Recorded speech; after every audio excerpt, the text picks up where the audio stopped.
Hello, everybody. Alex Sokol Blosser here, president of my family's winery. And this is my lucky day. I get to share with you our lineup of Pinot Noirs. Sokol Blosser, my parents started growing grapes here in the Dundee Hills back in 1971. This year, it's our 52nd anniversary. So, how time flies. Look how young I look. Whew. So, Sokol Blosser, we're a Pinot Noir house. Our goal at my family's winery is to be in the top echelon in terms of quality coming out of our state. So it's hard to say what is the best Pinot Noir in the state. Of course, it's Sokol Blosser, but we want to be in that top echelon in terms of how people talk about what we do. So Pinot Noir is our focus. That's most of our acreage. Most of our acreage is certified organic. We have one new vineyard that we'll be tasting and talking about called Kalita that is in organic transition. So hopefully in a year or two that'll be certified as well. So Pinot Noir, farmed organically, those are important things to us. So let's start with Redland Pinot Noir. We're going to start with our broadest appellation, which is Willamette Valley. Then we'll go to our Dundee Hills, some single blocks, and then Kalita, which will be our new vineyard site in the Yamhill Carlton AVA. So Redland. Redland is a name that my parents came up with in the late, this is in the mid 80s. So when my parents were starting to make wine in the late 70s and early 80s, my parents rolled out with vineyard designated Pinot Noirs. We made a Red Hills vineyard Pinot Noir made from our estate grapes here, and then we made a Highland vineyard Pinot Noir. Because back in the 80s, Sokol Blosser was owned partly by Highland. The owners of Highland Vineyards were investors in Sokol Blosser. No longer. We bought out Highland in the 90s. And so we had these two single vineyards. In 1988, the idea was to not do single vineyard Pinot Noirs, but to go to a reserve.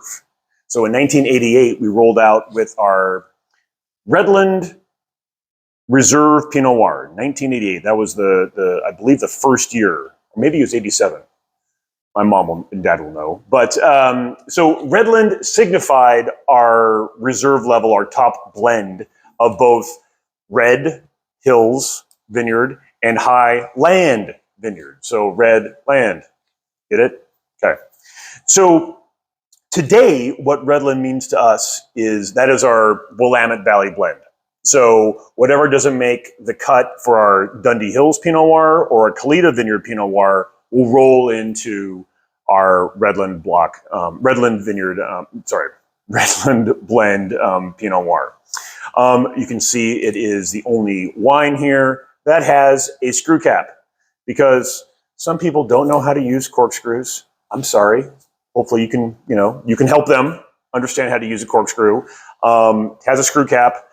The Redland does see oak. So this will see at least 10 months in oak. It's something that, because the appellation is Willamette, it has most of the fruit in here comes from the Dundee Hills, but we do get some from our Kalita vineyard in the Yamhill Carlton district. So what you're going to get from our Redland is something that has structure because it was barrel aged. You're going to get some intensity of fruit because the vineyard that go into the Redland comes from the Dundee Hills and the Kalita vineyards. You're getting really top quality sites.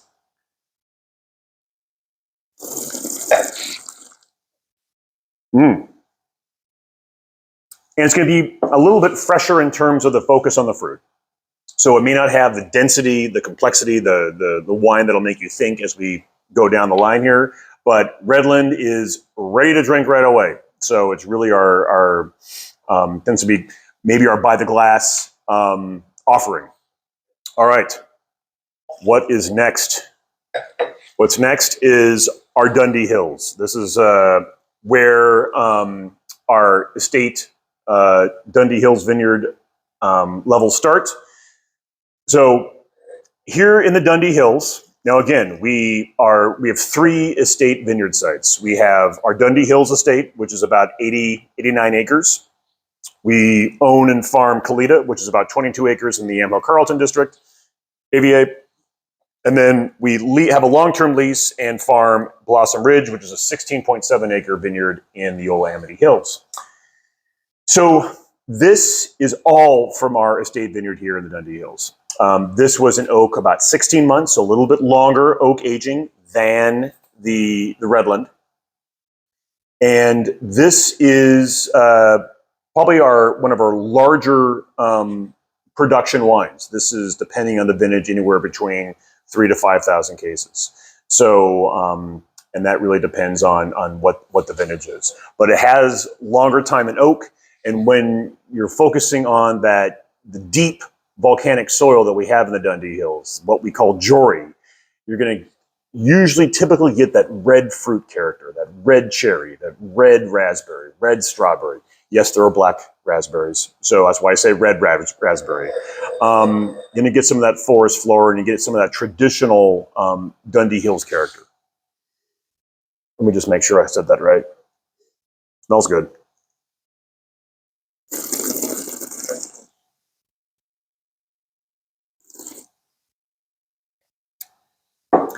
And you're going to get a little bit more oomph. Oomph is a technical winemaking term, so that's why I say oomph. You get a little bit more grip in that wine compared to the Redland. So this wine will make you think a little bit longer. It's got a little bit longer finish, a little bit more intensity of fruit on it, and that's quite lovely, if I do say so myself. All right, so think of the Redland from all the Blossom Ridge, Dundee Hills, Kalita, from all 3 vineyard sites, appellated as Willamette Valley. Then we focus on the Dundee Hills, which I just tasted. Then let's go to single blocks within our Dundee Hills estate vineyard. So we'll taste 2 of them. First will be our Big Tree block. Now, Sokol Blosser.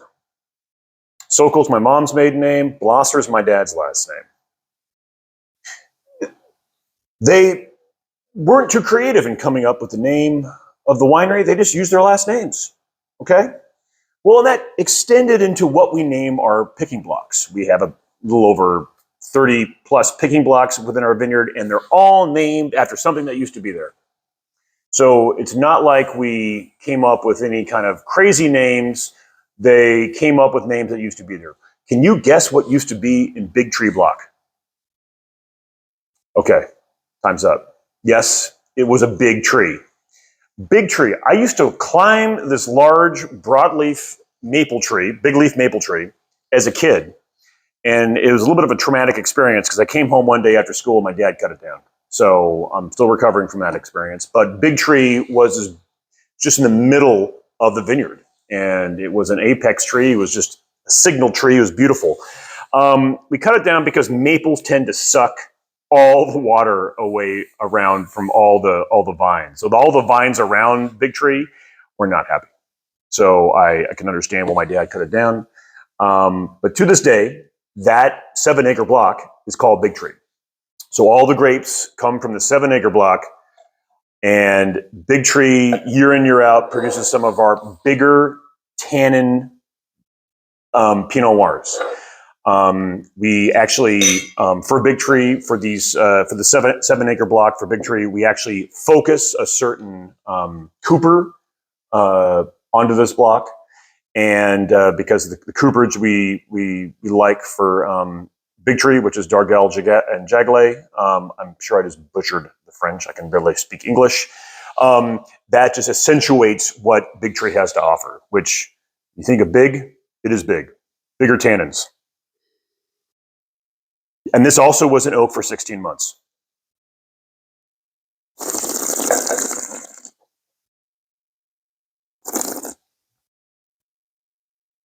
Ooh la la. So with our single blocks, if we make a couple thousand cases of the Redland, we make 3,000 to 5,000 cases of the Dundee Hills. These single blocks are collector's items. These are wines that we make, for 300 to 500 cases of each when we can.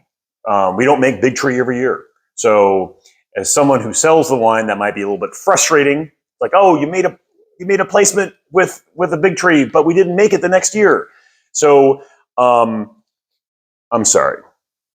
If we were making Big Macs, it'd be easy. But because we're here in Oregon, where every vintage is a little bit different, sometimes the block just doesn't ring the bell. So we're able to make a Dundee Hills and a Redland every year, but sometimes the single blocks just, it's like, you know what, for what we charge, it has to ring that bell of like, wow, that is something amazing. So Big Tree, when we make it, which is usually every year, it is something that I like to think is something that you could put down for decades that will age very, very well. So that is Big Tree. Okay. The next is Watershed. Okay. You'll never guess why we call it Watershed block. Okay. Good guess. It's named after because this 11-acre, almost 12-acre block of grapes is right next to the city of Dayton's watershed. See? Really creative, but it works.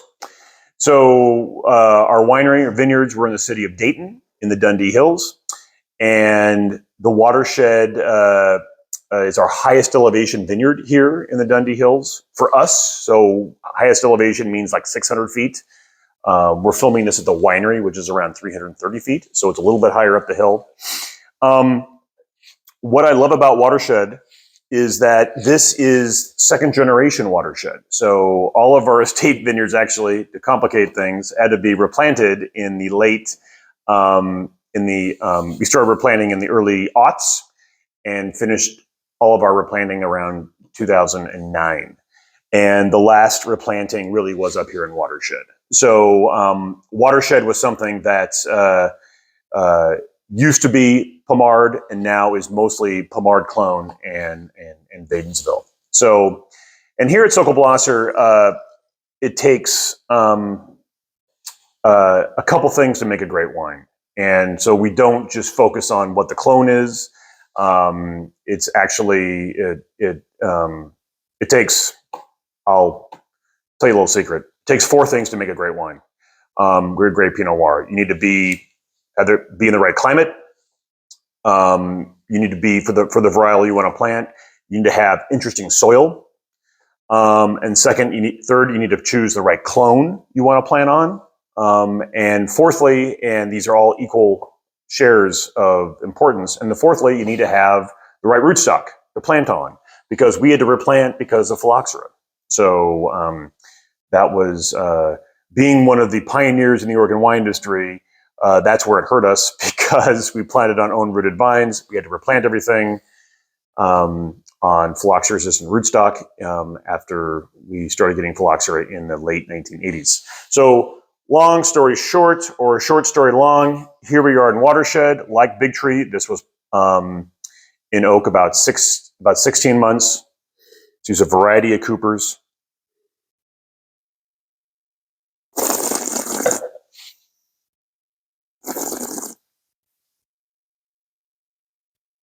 So whereas with Big Tree, I get some really nice big tannins and with a nice long finish.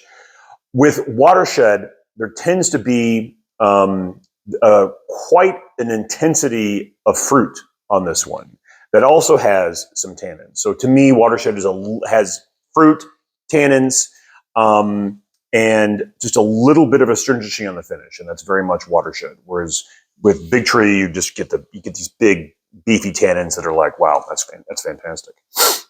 So love Watershed, love that combination of the Pommard and the Wadensville. All right, good job, Watershed. Thank you. Last but not least, our newest addition to the Sokol Blosser family, which is Kalita. So Arthur and Sherry Kalita planted this 22.3 acres back in 2001. They decided to sell the property in 2001, in 2020, summer of 2021, and we were the lucky beneficiaries of that. And 2021 was the first year we got grapes from this vineyard. And what is incredibly exciting about Kalita for us is this is a completely different soil. So don't forget, what did I say the 4 important things are to make a great Pinot Noir? You got to have soil. So the soil here in the Dundee Hills and the soil in our vineyard in the Blossom Ridge, they're volcanic. It's Jory soil here. It's shallower soil in the Yosemite Hills. So Kalita has a completely different soil. It's not volcanic. It's marine sedimentary. So think of the ocean floor that got uplifted out of the ocean that helped start the state that we know and love as Oregon. So that marine sedimentary is so different than the volcanic, and it produces wine that produces Pinot Noir that tastes completely different. So when I think of Pinot Noir in the Valley grown on volcanic soil, especially deep volcanic soil like Jory, I think of red cherry. Remember, red cherry, red raspberry, red strawberry. When I think of Pinot Noir grown in marine sedimentary, I think of black fruits. I think of black cherry. I think of that black raspberry and sometimes black plum. You just a more generous serving of fruit, and that's what's so exciting about this site, and because it's a different aspect of Pinot Noir. Again, you have the 4 things. The soil is completely different, but everything else is the same. You got climate, exactly the same as here.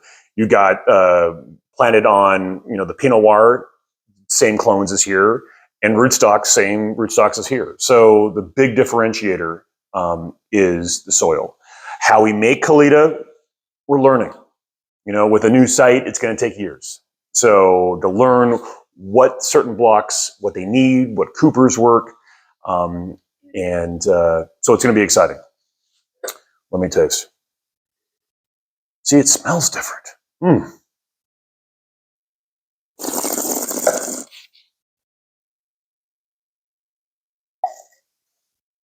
Yeah, that is, I'm tasting black fruit. That's black cherry, spicy black cherry, really nice. So that is the Sokol Blosser lineup.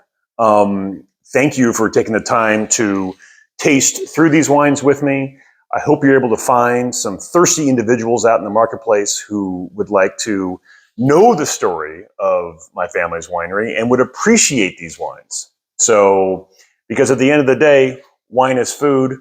Wine deserves to be on your table, and I hope it just makes that day of yours just a little bit more special when you're sharing it with someone you love or are partaking a good meal with. So again, thank you.